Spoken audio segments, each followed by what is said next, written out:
এই যে ফতোয়াগুলো আমরা এখন দেখছি, ফতোয়াগুলো নতুন না। এগুলো আগ থেকেই চলে আসছে এবং এগুলোর ব্যাপারে তাদেরও পর্যাপ্ত অবগতি আছে। কিন্তু কতটুকু উদার হলে আপনি যাকে জানেন যে সে আপনাকে বাতিল মনে করে এবং আপনাকে ভোট দেওয়াকে হারাম মনে করে, এরপরও তার নামটাই আপনি প্রস্তাব দিচ্ছেন উপদেষ্টা হিসাবে। এর চাইতে বড় উদারতা কি হতে পারে?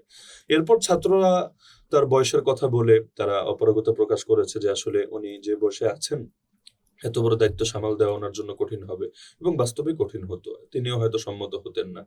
তাছাড়া তিনি যেহেতু চিটাগাং এ থাকেন, বাংলা ভাষাও তিনি শুদ্ধভাবে বলতে পারেন জি। না। তিনি উর্দু পারেন এবং চট্টগ্রামের ভাষা পারেন। সব মিলিয়ে তার জন্যই এই দায়িত্ব পালন করা কঠিন হতো। বাংলাদেশ জামায়াতে ইসলামীতে আপনি যোগ দিয়েছেন। এখন যোগ দেওয়ার পর কেমন বোধ করছেন? আমিরে জামাত যিনি, উনি আবার হেফাজতে ইসলামের আমিরকে উপদেষ্টা হিসেবে করার জন্য ছাত্ররা যখন উনার কাছে পরামর্শ চেয়েছে, সমন্বয়করা, তখন কিন্তু উনি বলেছিলেন যে আমি হেফাজতের আমিরকে তোমরা উপদেষ্টা করতে পারো। তো এই বিষয়টাকে আপনি কিভাবে দেখছেন?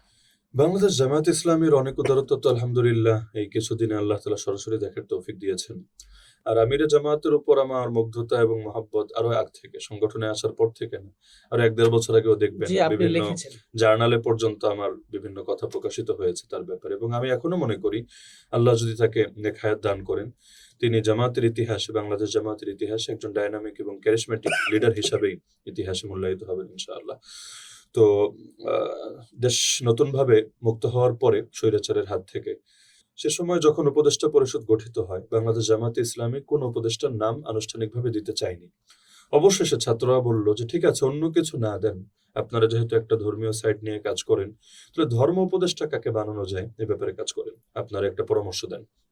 তো তখন আনুষ্ঠানিক বৈঠক হয়। এমন না তিনি ব্যক্তিগতভাবে, বরঞ্চ আমাদের নির্বাহী বৈঠক হওয়ার পরে সেখানে সকলের ঐকমত্যের ভিত্তিতে তিনি এটা পরামর্শ দিলেন যে, আমিরে হেফাজত তিনি যেহেতু বিশাল একজন বটবৃক্ষ এবং গোটা অঙ্গনের সকলের মুরুব্বি। তো জি। সুতরাং তার বয়স যেমনই হোক, কিন্তু তিনি যদি এই দায়িত্বে থাকেন, তার মানে পুরো অঙ্গনের সাপোর্ট এবং পুরো দেশের সাপোর্ট ইনশাআল্লাহ তিনি এবং এর দ্বারাই সরকার পাবে।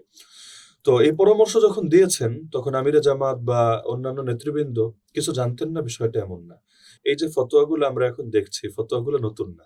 এগুলো আগ থেকেই চলে আসছে এবং এগুলোর ব্যাপারে তাদেরও পর্যাপ্ত অবগতি আছে। কিন্তু কতটুকু উদার হলে আপনি যাকে জানেন যে সে আপনাকে আ বাতিল মনে করে এবং আপনাকে ভোট দেওয়াকে হারাম মনে করে, এরপরও তার নামটাই আপনি প্রস্তাব দিচ্ছেন উপদেষ্টা হিসাবে। এর চাইতে বড় উদারতা কি হতে পারে? এরপর ছাত্ররা তার বয়সের কথা বলে তারা অপারগতা প্রকাশ করেছে যে আসলে উনি যে বয়সে আছেন এত বড় দায়িত্ব সামাল দেওয়া উনার জন্য কঠিন হবে এবং বাস্তবেই কঠিন হতো। তিনিও হয়তো সম্মত হতেন না। তাছাড়া তিনি যেহেতু চিটাগাং এ থাকেন, বাংলা ভাষাও তিনি শুদ্ধভাবে বলতে পারেন জি। না। তিনি উর্দু পারেন এবং চট্টগ্রামের ভাষা পারেন। সব মিলিয়ে তার জন্যই এই দায়িত্ব পালন করা কঠিন হতো। কিন্তু জামাত একটা নামই বলেছে, সিরেফ একটা নাম।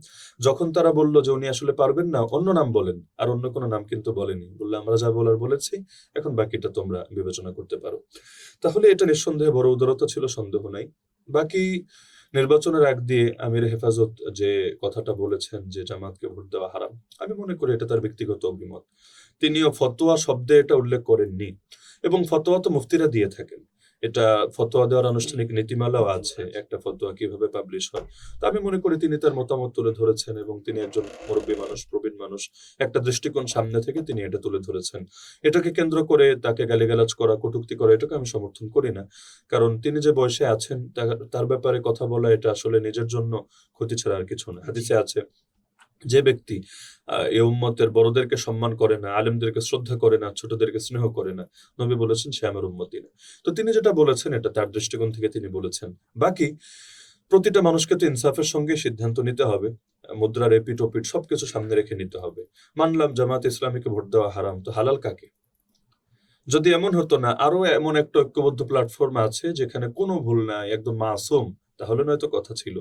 কিন্তু যখন তাদের মোকাবেলায় এমন ব্যক্তিরা আছে যারা আল্লাহর সার্বভৌমত্ব মানে না, যাদের আকীদার মধ্যে বিভিন্ন কুফর আছে, যারা এমন অপকর্মে জড়িয়ে আছে, গোটা বাংলাদেশের মানুষ যাদেরকে এখন ধিক্কার দিচ্ছে। এমনকি যারা চাঁদাবাজি করতে গিয়ে মানুষকে দিনে দুপুরে খুন করে ফেলছে। মা-বোনের ইজ্জত যাদের হাতে নিরাপদ না।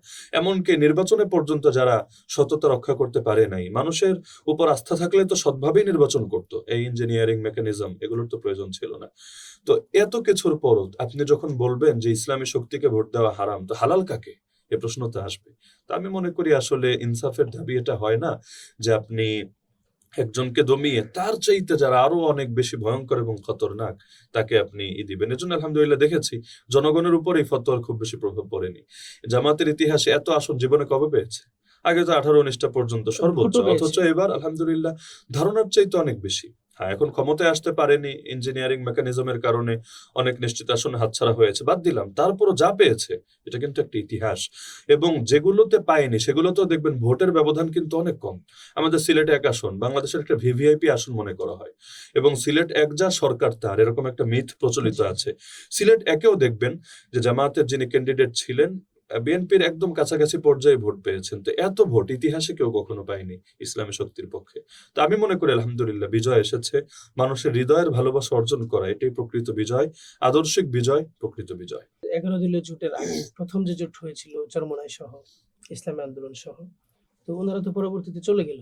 কিন্তু মানুষের একটা ধারণা ছিল যে ওনারা হয়তো অনেক ভালো করবে। এজন্যই হয়তো ওনারা সরে গিয়েছে। কারণ ওনাদের কাঙ্ক্ষিত মানে তারা আসন পাচ্ছে না। এজন্যই তারা ছেড়ে দিয়েছে।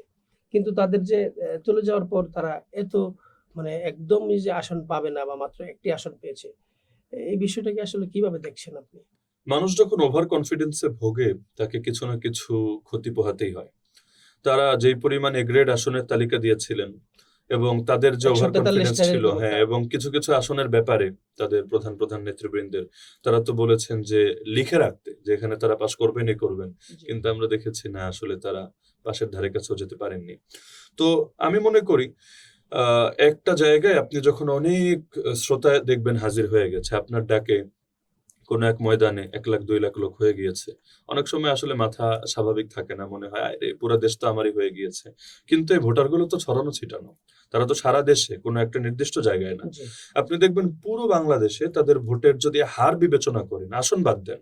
আপনি পার্সেন্টেজ বিবেচনা করেন, সেটাও কিন্তু আসলে সন্তোষজনক কোনো পার্সেন্টেজ না। এত বেশি আসনে নির্বাচন করার পরে। তো তাদের বোঝা দরকার ছিল যে জাতি আসলে ভালোবাসে ইসলামী শক্তির ঐক্যকে, সুনির্দিষ্টভাবে তাদেরকে না। তারা যদি জোটে থাকতেন আমি চোখ বন্ধ করে বলতে পারি অন্তত পক্ষে ১৫-২০ টা আসন, নিদেন পক্ষে ১০ টা আসন তো তারা পেতেনই পেতেন। জি। এমন তো আমরা গায়েব জানি না। কিন্তু বাস্তবিক যা কিছু চোখে দেখি এটা এর আলোকে তো এটা বলা যায়।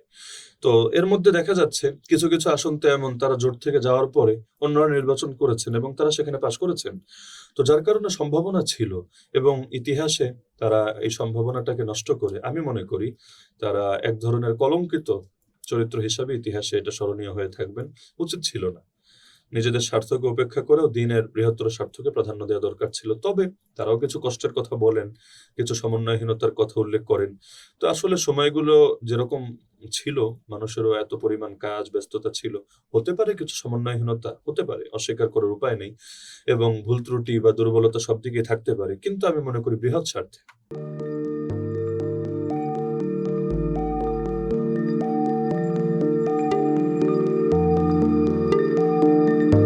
পহেলা জানুয়ারি ২০২৬ ইউটিউব জার্নালিজমের অগ্রদূত চেঞ্জ টিভি প্রেস সংগ্রাম মুখর ৭ বছর পেরিয়ে পা রাখল গৌরবান্বিত ৮ বছরে। এই আনন্দ প্রহরে সবাইকে নিরন্তর শুভেচ্ছা।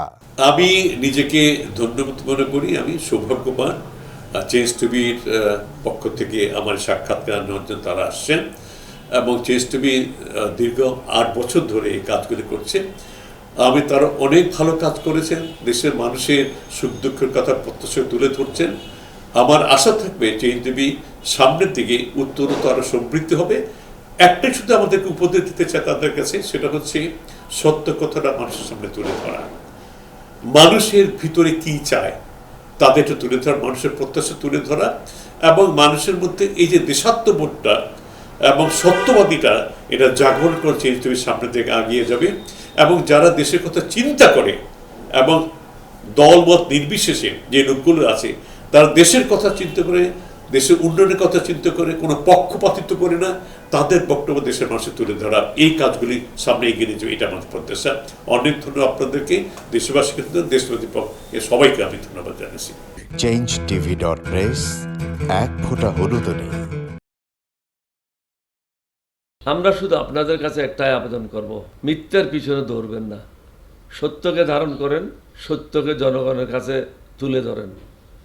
সেটা যতই কঠিন হোক না কেন পিছপা হবেন না, ভয়ের কোনো কারণ নাই। আল্লাহর সাথে থাকেন, আল্লাহ আপনাকে সাহায্য করবে। কোনো মানুষের কাছ থেকে কোনো সাহায্য কামনা করবেন না। ধন্যবাদ। change tv.press, এক ফোঁটা হলুদ নেই।